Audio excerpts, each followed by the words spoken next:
Welcome to healthy ಬೇಕ್ and cook. So ಇಲ್ಲಿ ನಾನು ಹೆಲ್ದಿ ಆಗಿರೋಂಥ ಪಕ್ಕ ಹೆಲ್ದಿ ಆಗಿರೋಂಥ ಒಂದು ಮೋಮೋಸ್ ಮಾಡೋದು ಹೇಗೆ ಅಂತ ತೋರಿಸ್ತೀನಿ. ಸೊ ವೀಟ್ ಫ್ಲೋರಲ್ಲಿ ಮಾಡಿದ್ದೀನಿ, ಮೈದಾ ಅದು ಇದು ಏನೂ ಯೂಸ್ ಮಾಡಿಲ್ಲ. ವೀಟ್ ಫ್ಲೋರ್ ಹಾಗೆ ಕೋಸು ಯೂಸ್ ಮಾಡಿದ್ದೀನಿ, ಅಂದರೆ ಕ್ಯಾಬೇಜ್. ಸೊ ಇವಾಗ ಹೇಗೆ ಮಾಡೋದು ಅಂತ ನೋಡೋಣ. ನಾನೊಂದು ಕಡಾಯಲ್ಲಿ ತೆಂಗಿನೆಣ್ಣೆ, ಅಗೇನ್ ಅದು ಹೆಲ್ದಿನೇ, 0% ಕೊಲೆಸ್ಟ್ರಾಲ್. ಇಲ್ಲಿ ಸಾಸಿವೆ ಉದ್ದಿನಬೇಳೆ ಚಟ್ಪಟ ಅಂದಾಗ ಕೋಸು ಹಾಕ್ಕೊಂಡು ಗರಂ ಮಸಾಲ, ಕೊತ್ತಂಬರಿ ಜೀರಿಗೆ ಪುಡಿ ಹಾಗೆ ಅರಿಶಿನ ಪುಡಿ ಹಾಕ್ಕೊಂಡು ಚೆನ್ನಾಗಿ ಮಿಕ್ಸ್ ಮಾಡ್ಕೋಬೇಕು. ಹಾಗೆ ಖಾರಕ್ಕೆ ಅಂತ ನಾನಿಲ್ಲಿ ಪೆಪ್ಪರ್ ಪೌಡರ್ ಯೂಸ್ ಮಾಡಿದ್ದೀನಿ. ಹಾಗೆ ಒಂದು ಸ್ವಲ್ಪ ಉಪ್ಪು ಹಾಕ್ಕೋಬೇಕು. ಉಪ್ಪು ಹಾಕಿಬಿಟ್ಟು ನಾವು ಪ್ಲೇಟ್ ಮುಚ್ಕೊಂಡು ಬೇಯಿಸ್ತಾ ಇರಬೇಕು. ಮೀನ್ವೈಲ್ ನಾನಿಲ್ಲಿ ಹಿಟ್ಟು ರೆಡಿ ಮಾಡ್ಕೊಳ್ತಾ ಇದ್ದೀನಿ. ಸೊ ಆಶೀರ್ವಾದ್ ಗೋಧಿ ಹಿಟ್ಟು ಹಾಕಿದ್ದೀನಿ. ಗೋಧಿ ಹಿಟ್ಟು ಹಾಕಿ ಅದಕ್ಕೊಂದು ಸ್ವಲ್ಪ ನೀರು ಹಾಕಿ ಚೆನ್ನಾಗಿ ಮಿಕ್ಸ್ ಮಾಡ್ಕೋಬೇಕು.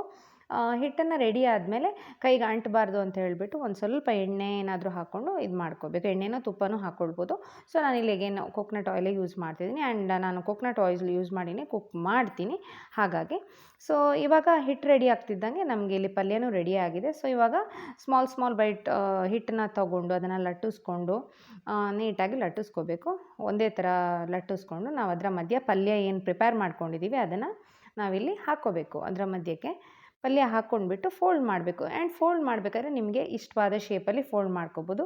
ಈ ಚಾನಲಲ್ಲಿ ನಾನು ಆ್ಯಕ್ಚುಲಿ ಈಸಿಯಾಗಿ ಕ್ವಿಕ್ಕಾಗಿ ಆಗುವಂಥ ರೆಸಿಪಿಯನ್ನು ತೋರಿಸ್ತೀನಿ.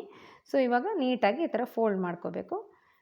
ಈ ಥರ ಫೋಲ್ಡ್ ಈಸಿಯಾಗಿ ಮಾಡಿಕೊಟ್ಟಿದ್ದೀನಿ ನಾನು. ಎಲ್ಲವನ್ನು ಅದೇ ಥರ ತಯಾರು ಮಾಡ್ಕೋಬೇಕು. ಇದನ್ನು ನೀವು ಕುಕ್ಕರಲ್ಲಿ ಬೇಯಿಸೋದಾದರೆ ವಿಷಿಲ್ ಹಾಕಬಾರ್ದು. ಸೊ ಹಬೆಯಲ್ಲಿ ಒಂದು 20 ನಿಮಿಷ ಬೇಯಿಸ್ಕೋಬೇಕು ನೀಟಾಗಿ.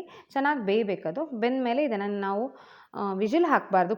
ವಿಷಿಲ್ ಹಾಕೋ ಹಾಗಿಲ್ಲ, ಹಬೆಯಲ್ಲಿ ಬೇಯಿಸ್ಕೊಬೇಕು. ಅದಾದಮೇಲೆ ಇದನ್ನು ಚಟ್ನಿ, ಸಾಸ್ ಯಾವುದ್ರ ಜೊತೆ ಬೇಕಾದರೂ ಸರ್ವ್ ಮಾಡ್ಬೋದು. ನಾನು ಹಾಗೆ ಸರ್ವ್ ಮಾಡಿದ್ದೀನಿ.